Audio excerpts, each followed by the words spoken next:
Y para mí es un placer saludar a nuestro siguiente invitado. Pero antes de saludarlo, quiero comentarles a los oyentes que en los años 60, aquí en nuestro país, en Colombia, específicamente en Bogotá, se produjo un hecho que nos asombra todavía en nuestros días, y es la historia de un objeto volador no identificado que fue avistado en el espacio aéreo del aeropuerto El Dorado, repito, aquí en Bogotá, en la capital de la República, exactamente en el año de 1964. Lo cierto es que este hecho corresponde a uno de los archivos X UFO más importantes de Colombia y se han hecho muchos estudios, se han hablado muchas cosas al respecto. Nuestro invitado fue uno de los protagonistas de este hecho. Él, en su momento, para la época, era controlador aéreo y trabajaba en el aeropuerto El Dorado aquí en Bogotá.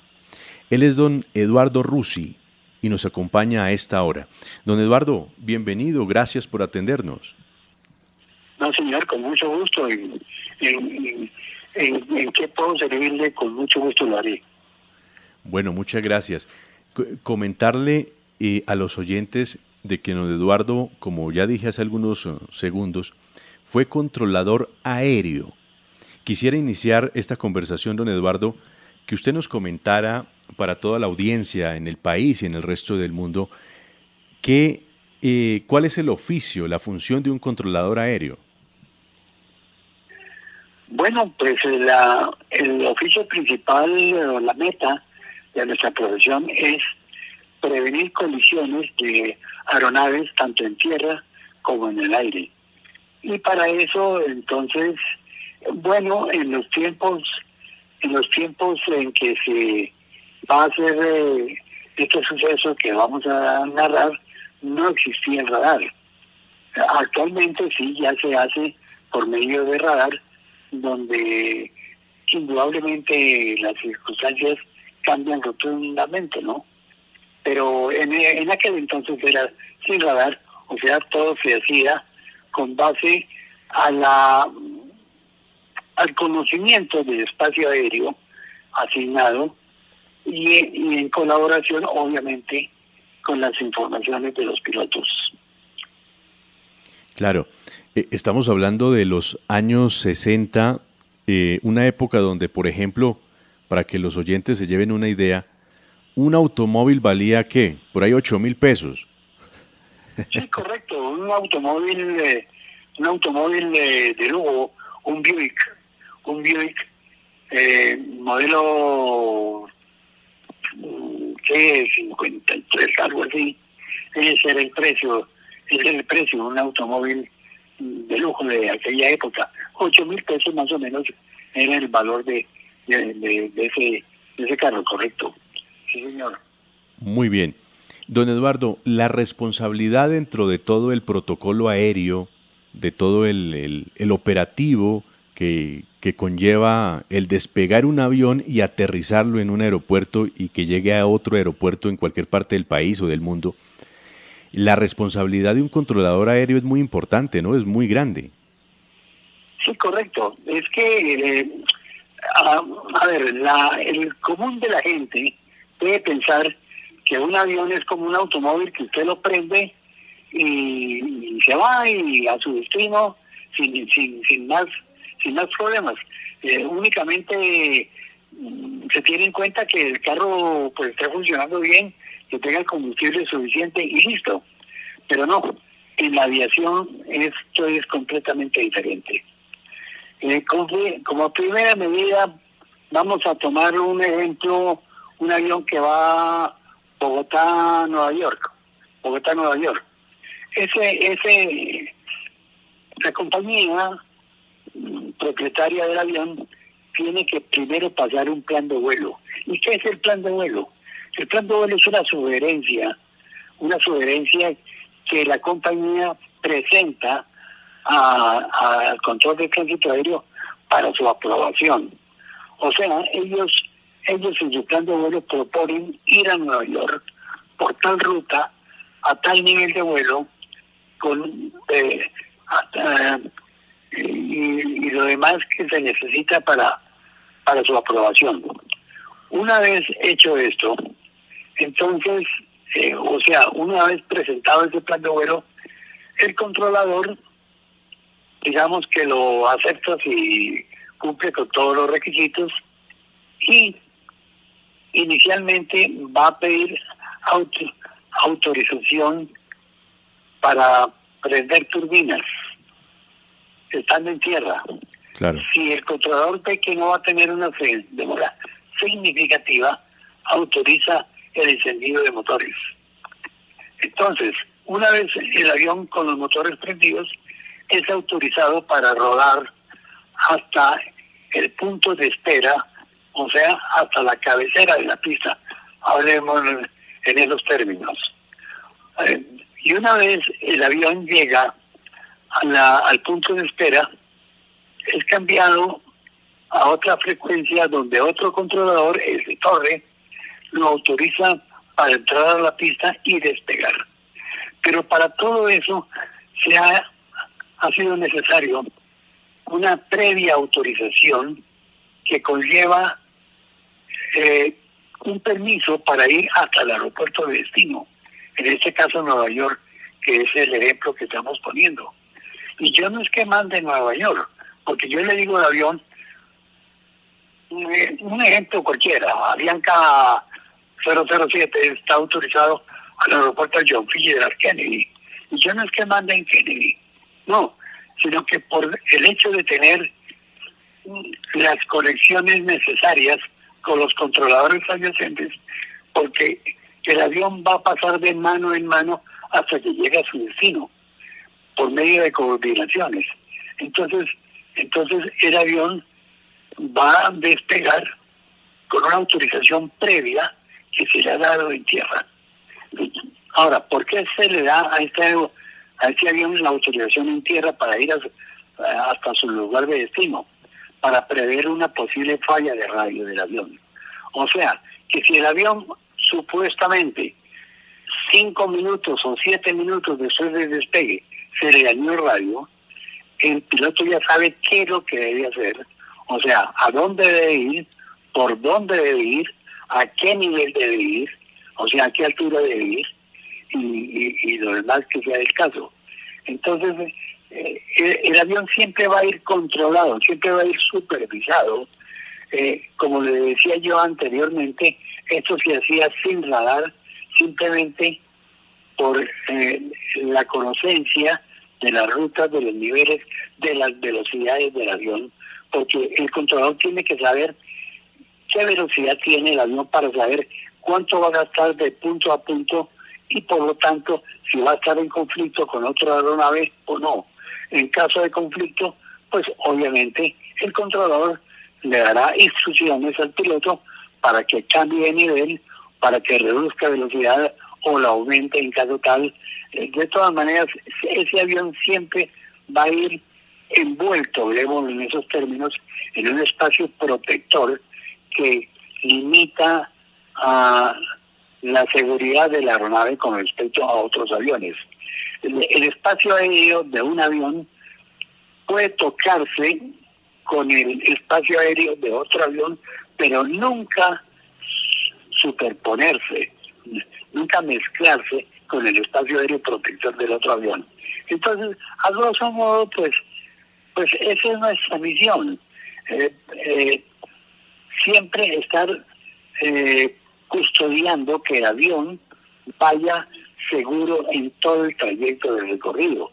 Cuando un pasajero va a bordo de una aeronave leyendo una revista o mirando el paisaje o viendo una película, no tiene idea de la cantidad de gente en tierra que está pendiente vigilando esa aeronave. Claro. No sé si más o menos soy claro en la explicación que estoy dando. No, usted es muy claro y además lo cuenta muy fácil, como si fuera muy sencillo. Lo cierto es que estamos hablando de un operativo extremadamente controlado y muy costoso por combustible, por operarios, por tiempos, por permisos. Es muy costoso operar y manejar un avión. Llevar un avión, despegarlo de Bogotá y que aterrice en el aeropuerto de Barajas, en Madrid, no saben Sí, correcto. la dificultad que tiene.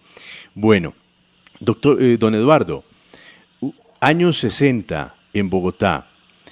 Hay que decir que en los años 60 no había proliferación de drones como lo hay hoy en día, a menos que fueran, a menos que fueran militares. Entonces, la posibilidad de uno hablar de un objeto volador no identificado, pues se reducía a que era un fenómeno extremadamente extraño.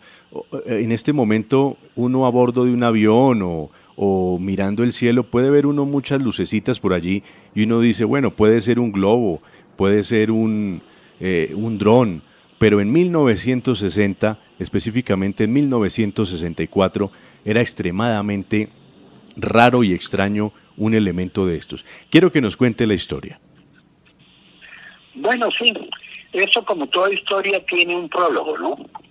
Y esto se sucede por allá por el año 1964, donde hubo, que yo recuerde, hubo dos antecedentes. Uno de ellos fue un DC-4 de Avianca, un Douglas.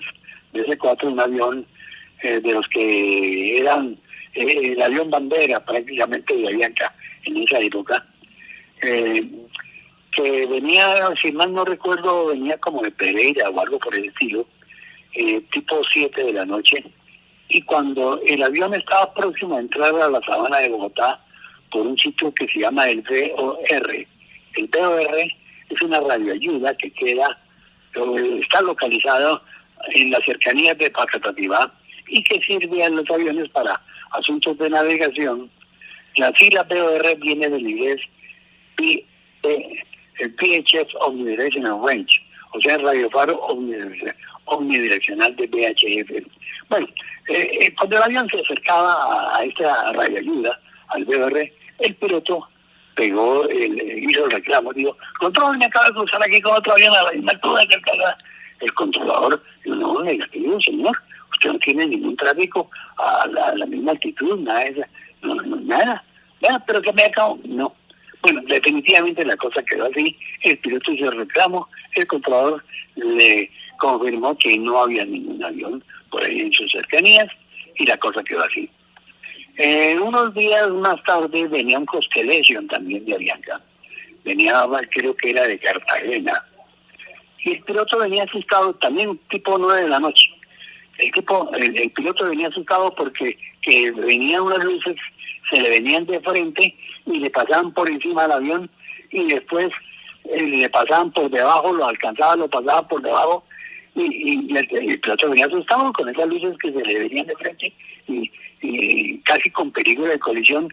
Y bueno, pero también es más, los controladores de los aeropuertos sobrevolados por este avión, por este Constellation, confirmaron lo que decía el piloto, porque vieron cuando el avión sobrevoló por encima y que las luces le jugarreteaban por encima y por debajo. Bueno, la cosa quedó así, pero realmente no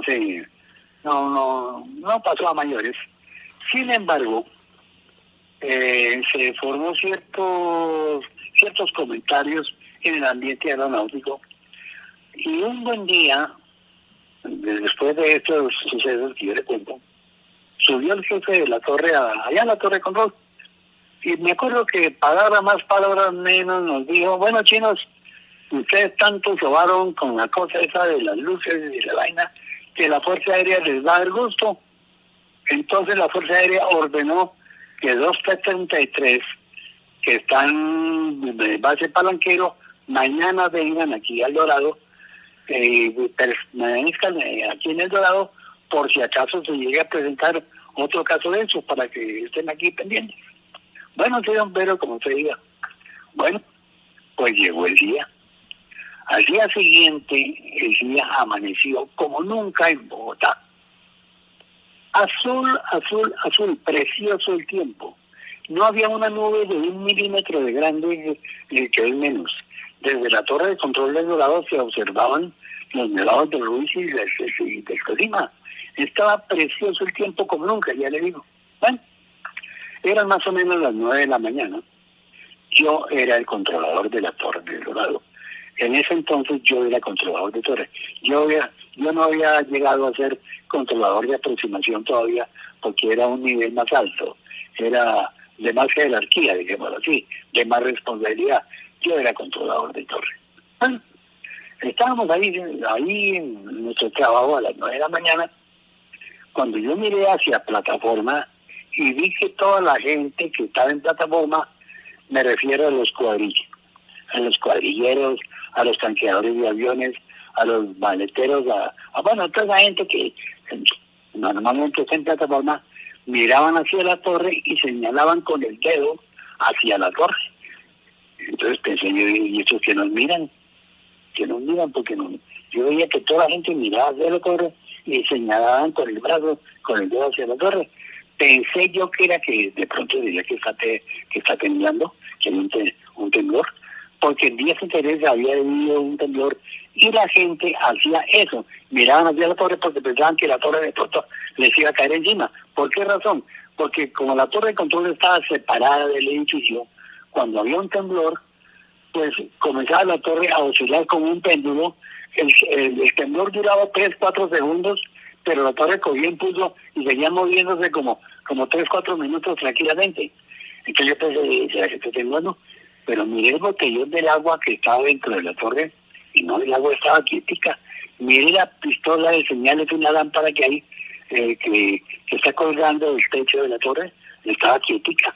El ropero donde colgamos los sacos y los abrigos y lo demás, estaba quieto. Cuando de pronto, ¡pum! Perdónenme, yo me brinqué un pedazo. Antes de eso llamó Palanquero. Pero tome nota, el grado. El Fuerza Aérea 2072 despega de Palanquero, destino El Dorado, vuelo de traslado. O sea, uno de los aviones que nos habían informado el día anterior.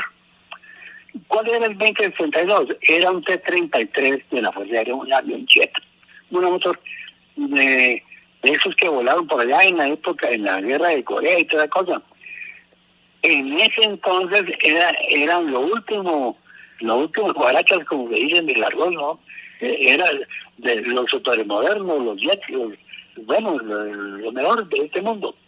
Bueno, entonces Palanquero, vuelvo y repito, digo, tome nota del 2072, despega de Palanquero para El Dorado, va en plan visual, se lo cambiaré por El Rosal. El Rosal es un pueblito que queda a la entrada de la aduana de Bogotá, muy cerquita de Choque. Bueno, recibido, gracias. Y a los 2 minutos volvió a llamar Palanquero, tome nota, el Fuerza Aérea 2070, despega de Palanquero para El Dorado, vuelo de traslado, también va en plan visual y también se lo entregaré por el lugar. Bueno, recibido. Bueno, entonces, como unos 7 minutos después de este llamado, me llamó el primer avión, el FAC 2072. Me llamó, Torre El Dorado, FAC 2072, entrando por los lugares, instrucciones. Yo le digo, recibe FAC 2072, ofreció aproximación directa a la pista 1-2, en aquel entonces la pista se llamaba 1-2, y total, notifique baliza exterior. La baliza exterior es un punto también que se usa para la navegación, para las aproximaciones, que queda exactamente a 5 millas náuticas, o sea, a 8 kilómetros de la cabecera de la pista. Bueno, entonces el avión me dijo, recibo, notificaremos baliza exterior. Bueno, entonces aquí empato yo el cuento, que cuando el avión me dijo, notificaré baliza exterior, era la gente que estaba en el piso, mirando hacia la torre y señalando hacia la torre con el dedo. Bueno, en ese momento, entró una llamada telefónica. Hola, que mire que esa es una cosa que está encima de la torre, que hay una cosa toda rara encima de la torre que es eso. Entonces yo dije, un momentico, voy a mirar. Me solté el teléfono, me arrimé hasta el borde de los vellos de la torre, miré para arriba y no vi nada. Yo no vi nada. Entonces volví al teléfono y dije, no, nada. Pero que mire que no, yo no veo nada. Bueno, bueno, hasta luego. Bueno, entonces pasaron minuto y medio más o menos, cuando el Fuerza Aérea 2072 me volvió a llamar. Me dijo, Torre El Dorado, FAC 2072, cruzando baliza exterior. Yo le dije, recibido FAC 2072, bien total, autorizado a aterrizar. ¿Bien? Y en ese momento puse el teléfono otra vez. Eran los veterinarios de Avianca. Hola, que mire que encima de la torre hay una vaina toda rara ahí, que es la cosa. Entonces, esta vez me volví a arrimar al vidrio de la torre, pero esta vez pegué bien la cabeza contra el vidrio, la cara contra el vidrio. Es que lo que pasaba era que el mismo techo de la torre no me permitía ver verticalmente qué era lo que había encima de la torre. Cuando, sí señor, yo veo una cosa redonda, como era horizontal, ¿no? Era de unos, hablando en términos prácticos, más o menos como de unos 30 centímetros de diámetro, tal vez. Sí, más o menos unos 30 centímetros de diámetro, más o menos como para hacer una analogía, del mismo tamaño que uno ve un avión DC-3 de aquella época, cuando está por allá a 12.000 pies de altura, más o menos, así de grande lo veía. Sí. Bueno, pero ¿qué era lo que yo veía? Era, hace de cuenta, una rueda de ballineras de esas que utilizan los habitantes esos de calle para hacer sus carritos esos de ballineras, esos de madera, en donde donde van los balines, se veían una luz como amarilla profunda, bien, tirando como a color zanahoria, algo así, ¿no? Y entre balín, entre esfera y esfera de la balinera esa, era negro, era rojo, bueno, amarillo, negro, y por el centro de la rueda esa que le cuento, donde supuestamente va el eje que ensarta en la rueda, una luz blanca brillante, pero tremendamente brillante, como la que se origina cuando hay una soldadura eléctrica. Esa luz blanca interna súper brillante que brillaba más que el sol. Y ya le cuento que el día estaba pero divino, precioso. Y don Eduardo, Bueno, ¿qué hora era más o menos? Más o menos las 9:15 de la mañana. Más o menos, aproximadamente las 9:15 de la mañana. Bueno, cuando yo veo eso, y al FAC 2072, me acuerdo, como le acabé de contar, yo le había dado la autorización para aterrizar, ¿no? Porque estaba más o menos 5 millas fuera del aeropuerto, o sea, traducido a kilómetros, 8 kilómetros fuera de la pista.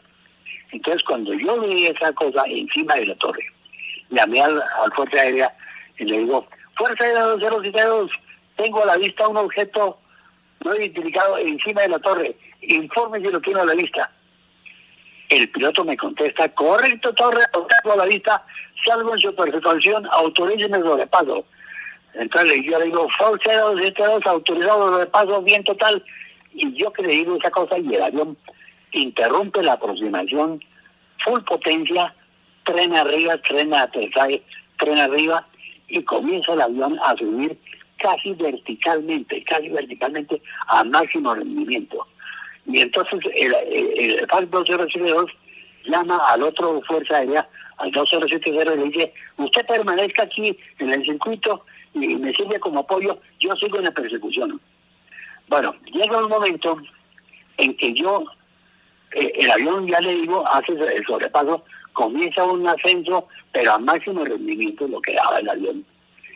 Y entonces llega un momento en que yo llamo nuevamente al avión y le digo, 2072, ¿usted tiene el objeto a la vista? Continúa con el objeto a la vista. Correcto, torre, lo tengo a la vista, lo tengo aproximadamente 3.000 pies encima mío. Cuando yo hablo por segunda vez con el avión, refiriéndome al objeto, el objeto se eleva verticalmente, sin hacer ningún ruido, entonces ya yo no lo veo de 30 centímetros de diámetro, sino por ahí de unos ¿qué? Por ahí 10, más o menos 10 centímetros. O sea, lo veo más pequeño porque lógicamente se subió tremendamente. Bueno, el avión sigue subiendo y llega un momento en que el piloto, me dice, para el Dorado, Factor 072, le informo, tengo nivel de vuelo 310, o sea, 31.000 pies. 31.000 pies, el avión no me da más y fuera de eso no tengo combustible suficiente. Autoríceme descenso para aterrizar. Entonces yo le digo, ok, recibo Factor 072. Entonces inicio de descenso en condiciones visuales, ya me alcanzando altura de tránsito para nuevas instrucciones. Ok, recibido. Cuando yo por tercera vez hablo con el avión 2072, refiriéndome al objeto, el objeto se desplaza hacia el occidente, o sea, hacia los lados como de Boyacá más o menos, en un ángulo ascendente como de 45 grados y se pierde de vista. Esa es la historia. ¿Qué es o qué fue? No tengo la menor idea qué fue. Pero lo que sí sé es que existió y que lo vi. No solamente lo vi yo, lo vio el piloto que dijo, correcto Torres, lo tengo a la vista, salvo en su persecución, autoríceme sobrepaso. El piloto no dudó a perseguir grúas. El piloto vio algo y salió en persecución de eso. Y es más, él venía, era para eso, por si acaso algo de este índole se presentaba. Ahora, la gente que estaba en plataforma tampoco estaba viendo brujas ni espantos, estaban señalando hacia la torre, Claro que no estaban señalando hacia la torre, sino a los objetos que estaban viendo encima de la torre. Ahora, las llamadas telefónicas, pues mucha gente lo vio.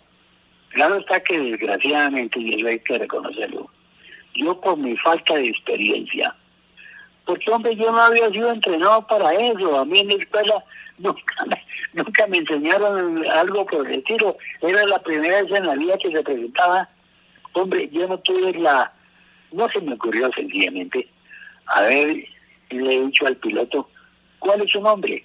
Porque yo tengo en mi memoria que era el Factor 072, pero que ¿cuál era el nombre del piloto para después de haberlo llamado y haber contactado con él? No, a mí no se me ocurrió y se quedó en el limbo, la cuestión. Es más, los controladores, los compañeros de trabajo allá en la torre, que no estaban de turno ese día, al otro día comenzaron a tomar del pelo. Oiga, ¿dónde la venden tan buena? Que la fumaron verde, ¿qué le pasó? ¿Qué no es que vaina? Y comenzaron a tomar del pelo.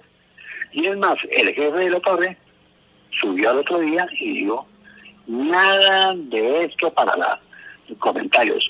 Olvídense de lo que pasó ayer. Es más, a los pilotos de la Fuerza Aérea les dieron orden peremptoria que cuidado con abrir la boca, que no fueran a decir nada. Y ustedes, nada de comentarios, y con la prensa sí que menos. Si llegan a llamar, sí que menos. Cayetano todo el mundo. Bueno, pero como digan, como ordenen, y así se quedó la cosa. Bueno, pues esa es la historia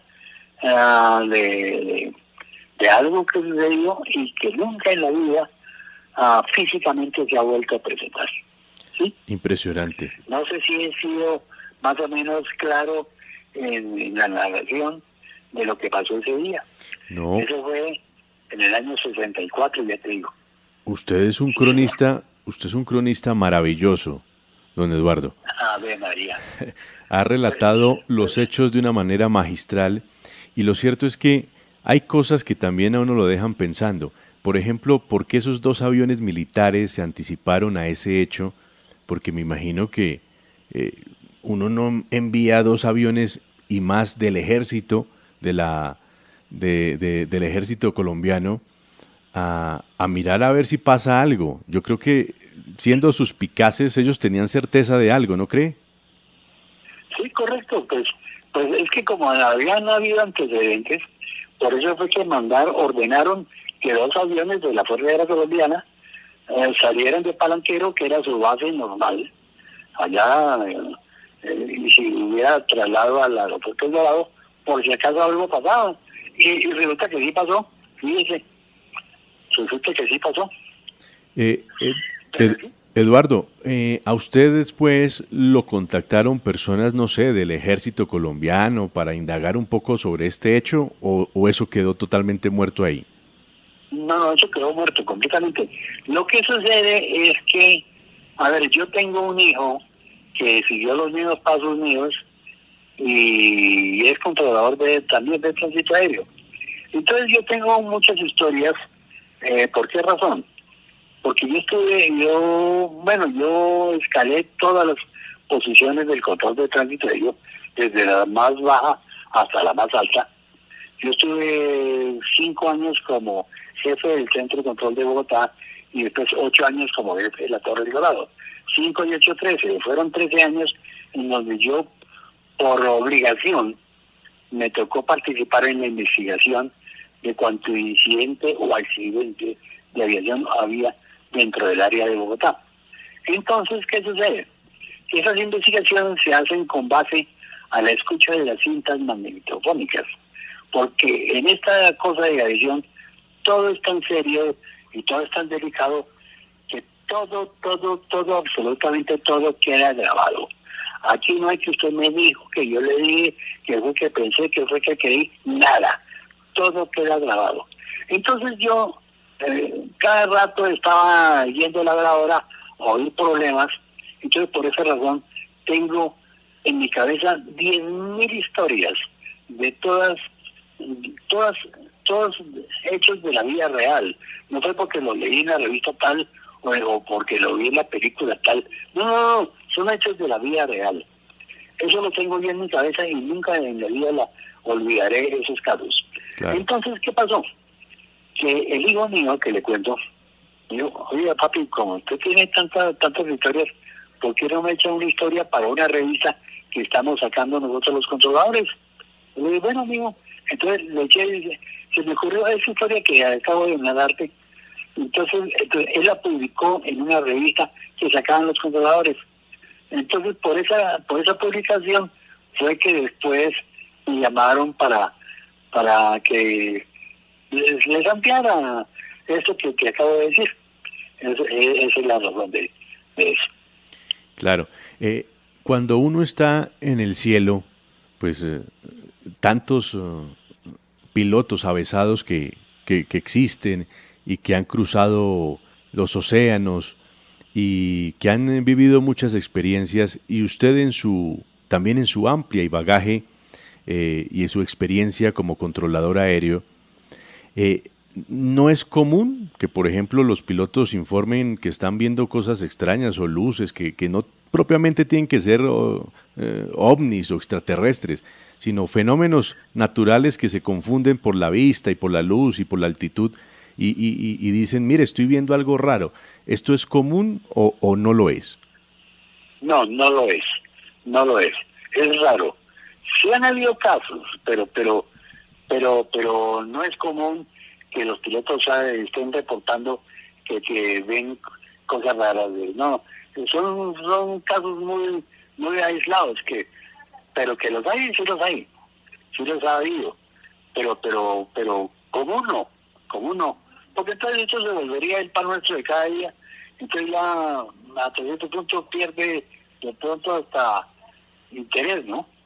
Entonces no, pero sí han habido casos. Sí han habido casos. Sí. Pero así como puntuales como el que acabo de referir aquí en Colombia, no, únicamente esto. De ese tema, ¿no? Porque han habido 20.000 cosas diferentes, pero de otros temas diferentes. Claro. Yo tengo historias muy jocosas o muy tristes, o bueno, en fin, de todo un poquito, Es que fueron 22 años en el aeropuerto del Dorado, más 20 años en el Cerrejón, allá en La Guajira, haciendo las funciones de esto mismo, de control de tránsito aéreo. Imagínese. Entonces, por eso es que hay tanto caso para referir. Toda una vida, claro. Señor. Y don Eduardo, después de ese hecho puntual que usted nos relata, ¿qué sucedió en su vida? No sé, de pronto quiero indagar un poco en su vida personal con el tema de ¿Usted creía antes en los extraterrestres o le parecía que era algo de ciencia ficción y al ver este fenómeno que usted nos relata lo puso a dudar, lo puso a investigar, lo puso a pensar? ¿Qué pasó con Eduardo Russi después de ese hecho? No, pues sencillamente yo estoy convencido de que sí, de que nosotros no somos los únicos en este universo. Es imposible que una cosa tan inmensamente grande seamos los únicos. No, tiene que haber algo o alguien con mejores capacidades que las nuestras o inferiores, pero de todas maneras no somos los únicos.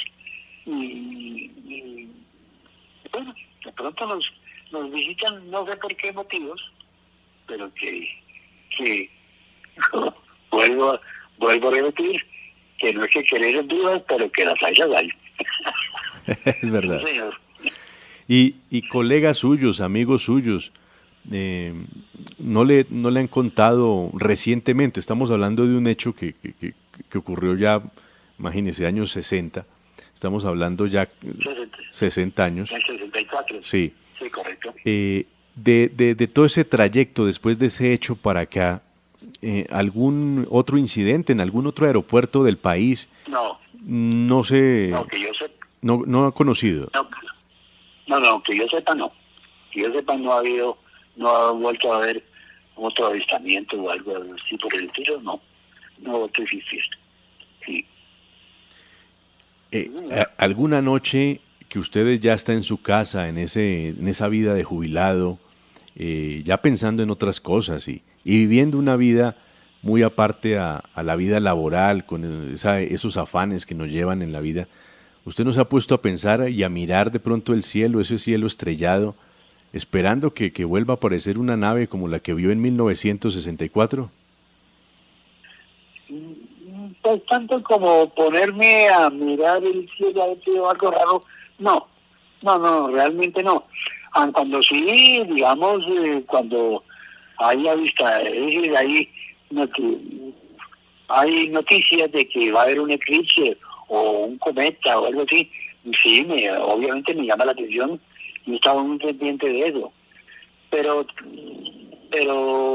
hasta ahí llega, hasta ahí llego yo porque es tan raro lo que pasó que no creo que haya posibilidades así muy cercanas a que vuelva a suceder algo por el estilo, ¿no? Claro, además que en su momento, por el impacto, por lo extraño del suceso, uno no le encuentra explicación racional y se queda muchas veces ahí en las brumas del tiempo y se va difuminando en la historia y ya va perdiendo un poco la fuerza. Lo cierto es que usted, don Eduardo, ha sido uno de los protagonistas y agradezco que usted cuente esta historia en distintos medios para que la conozcamos, porque efectivamente es un caso único ocurrido en Colombia. Correcto. Casos similares en alguna parte del mundo se pueden encontrar, pero en Colombia ha sido el único. Sí, de acuerdo. Muy Sí, bien. Al menos así, aeronáuticamente hablando, correcto. Sí, señor. Don Eduardo Russi, ex controlador aéreo, que estuvo por muchos años en Bogotá, en el aeropuerto El Dorado, y que nos acaba de relatar esta historia que es sencillamente apasionante. Además de que él tiene un don, además de ser un gran controlador aéreo, tiene un don de narrador magnífico. Sus nietos deben estar felices.